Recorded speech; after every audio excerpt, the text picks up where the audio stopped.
Welcome to special drive. నీటి ప్రాజెక్టులపై తెలంగాణ అసెంబ్లీలో ఏం జరుగుతోంది? కేసీఆర్ సభకు హాజరైతే సీన్ ఎలా ఉంటుంది? ప్రతిపక్ష నేత అసెంబ్లీకి రాకుంటే ఎలా ఉంటుంది? అసెంబ్లీలో పవర్ పాయింట్ ప్రెజెంటేషన్ ఉంటుందా? ప్రెజెంటేషన్ ఉంటే ప్రభుత్వానికి మాత్రమే ఛాన్స్ ఉంటుందా? కేసీఆర్ డిమాండ్ చేస్తే ఆయనకు కూడా పవర్ పాయింట్ ప్రెజెంటేషన్ ఇచ్చే అవకాశాన్ని ప్రభుత్వం ఇస్తుందా?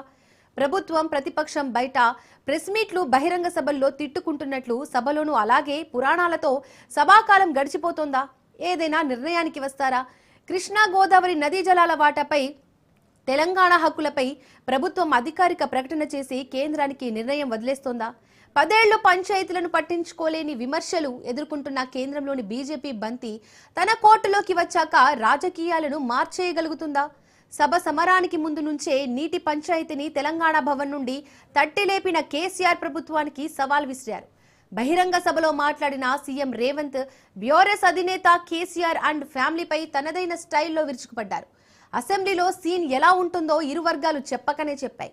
బహిరంగ సభలకు సిద్ధమవుతున్న కేసీఆర్ సభలో తన విశ్వరూపాన్ని చూపుతారా? సీఎం రేవంత్ మాజీ CM KCR direct punch dialogue war సభా సాక్షిగా నడుస్తుందా అనే ఉత్కంఠ నెలకొంది.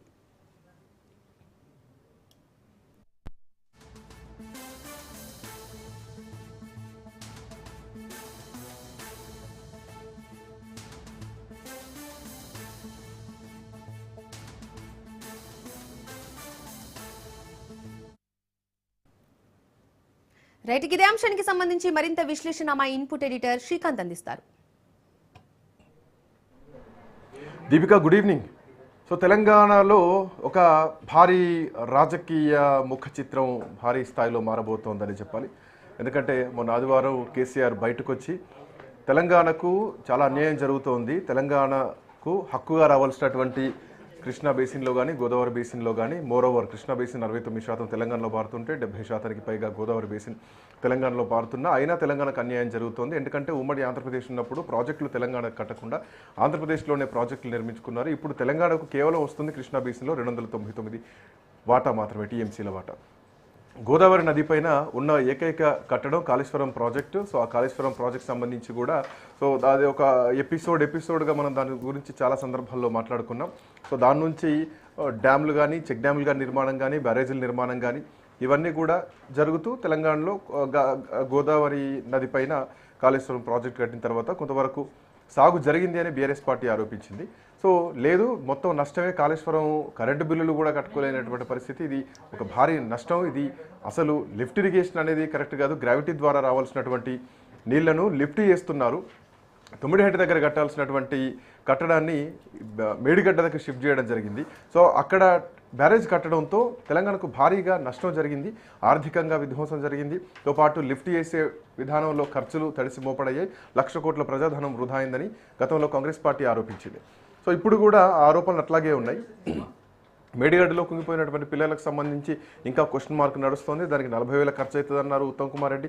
ఆ తర్వాత మొన్న 1,700 కోట్ల రూపాయల ఖర్చు అవుతుందని చెప్పేసి మళ్ళీ ప్రకటనలు ఇచ్చారు. సరే, ఏందనేది క్వశ్చన్ మార్క్ ఉండగానే కేసీఆర్ 2 సంవత్సరాల తర్వాత బయటకు వచ్చి పాలమూరు రంగారెడ్డి ఎత్తిపోతల పథకం ఇప్పటికే 90%, గతంలో బీఆర్ఎస్ పార్టీ అధికారంలోకి వచ్చిన తర్వాత మేము దాన్ని 90% పూర్తి చేస్తే ఈ ప్రభుత్వం వచ్చిన తర్వాత 10% పనులు కూడా పూర్తి చేయలేదు, కనీసం తట్టెడు మట్టి తీయలేదు అన్నది బీఆర్ఎస్ పార్టీ అధినేత కేసీఆర్ చేసినటువంటి మాట.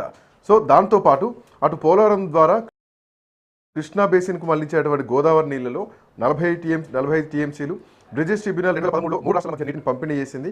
60% నీటి లభ్యత కేటాయింపులో 43 మనకు, అటు తెలంగాణకు, మిగతాది ఏపీకి కూడా కేటాయించారు అన్నది ప్రధానంగా ఉన్నటువంటి అంశం. సో ఇందులో ఏపీకి కేటాయించినటువంటి 145 టీఎంసీలు ఏవైతున్నాయో దాంట్లో 120 టీఎంసీలు రావాలన్నది ప్రధానంగా వినిపిస్తున్నటువంటి డిమాండ్. ఇక వీటితో పాటు అంటే ఇదంతా చెప్పుకుంటూ వెళ్తే చాలా పెద్ద సబ్జెక్ట్ ఉంటుంది. ఇది చాలా డెప్త్గా వెళ్ళాలి, ఎందుకంటే క్యూసెక్కులు, టీఎంసీల లెక్కలు చాలా పగడ్బందీగా మాట్లాడాలి. సో అది తెలంగాణకు భారీ నష్టం జరుగుతుంది కాంగ్రెస్ పార్టీ ద్వారా అన్నది ప్రధానంగా బీఆర్ఎస్ పార్టీ అధినేత చేసినటువంటి మాట. ఇక ఇప్పుడు అసెంబ్లీలో ఈ చర్చ బలంగా జరగబోతోంది. రానున్నటువంటి 29వ తారీఖు నుంచి జరగబోయేటువంటి ఈ అసెంబ్లీ సమావేశాలు ఖచ్చితంగా బీఆర్ఎస్ పార్టీ, కాంగ్రెస్ పార్టీ మధ్య ఒక భారీ యుద్ధంలా మారబోతుందని చెప్పాలి. అయితే ఈ సమావేశాలకు కేసీఆర్ అడిగినటువంటి ప్రశ్నలకు ఇప్పటివరకు అధికారికంగా ఎక్కడా జవాబు ప్రభుత్వం నుంచి రాలేదు, ముఖ్యమంత్రి చెప్పలేదు. కేవలం కేసీఆర్ మాటలకు విమర్శలు, రాజకీయ విమర్శలు మాత్రమే ముఖ్యమంత్రి చేశారు తప్ప లెక్కలతో చేయలేదు. అయితే ఈ లెక్కలు అసెంబ్లీలో వివరిస్తామంటున్నారు. అసెంబ్లీకి కేసీఆర్ వెళ్తారా? అసెంబ్లీకి ఇంతవరకు కేసీఆర్ వెళ్ళలేదు. 1-2 సార్లు బడ్జెట్ సమయంలో వెళ్ళినటువంటి కేసీఆర్ ఆ తర్వాత మళ్ళీ అసెంబ్లీ సెషన్స్కి ఏ రోజు వెళ్ళలేదు. వాళ్ళు అంటున్నారు ఏంటంటే, రేవంత్ రెడ్డికి కేసీఆర్ ఎందుకు, మేము చాలు, హరీష్ రావు, కేటీఆర్ మమ్మల్ని ఎదుర్కొంటే చాలు, తెలంగాణ ప్రజలకు సమాధానం చెప్పినట్టే అన్నారు. అయితే కేసీఆర్ ఇప్పుడు బహిరంగ సభలకు కూడా సిద్ధమవుతున్నారు. సో ఒకవైపు అసెంబ్లీ సమావేశాలు, ఒకవైపు బహిరంగ